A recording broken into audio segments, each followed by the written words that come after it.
More than 25% of 13 to 18-year-olds suffer from some form of anxiety disorder, according to the National Institute of Health.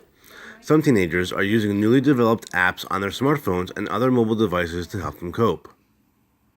Statistically speaking, nearly a quarter of adolescents will be diagnosed with an anxiety disorder before becoming adults. We do know that anxiety is the most commonly diagnosed disorder of child and adolescence, and that about 15 to 20% of children will meet criteria for an anxiety disorder at some point before they become adults.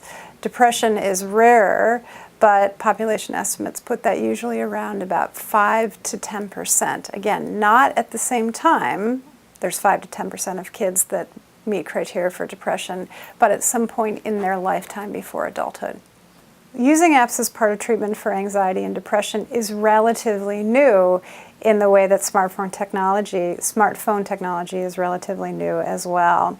So I'm beginning to see it, but it isn't the majority of my patients. It still isn't widespread in our clinical samples. Apps like Calm and Headspace offer meditative therapy, while others are structured for more specific disorders like PTSD Coach and panic relief.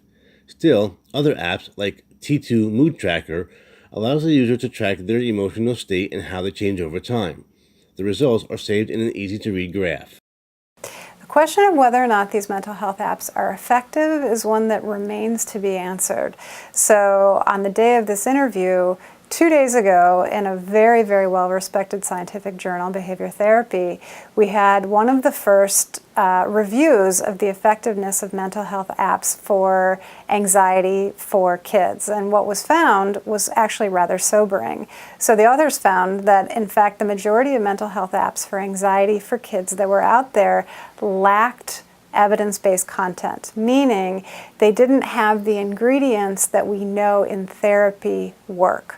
So rather, there were some harrowing stories cited that these apps have flooded the consumer marketplace, and it might be an app that says it's for anxiety, but it's basically coloring. Well, coloring is not an active ingredient in treatment for anxiety or depression. So I would caution consumers to look for good sources for these mental health apps, because as of yet, they may be helpful, but it sounds like many of them are not.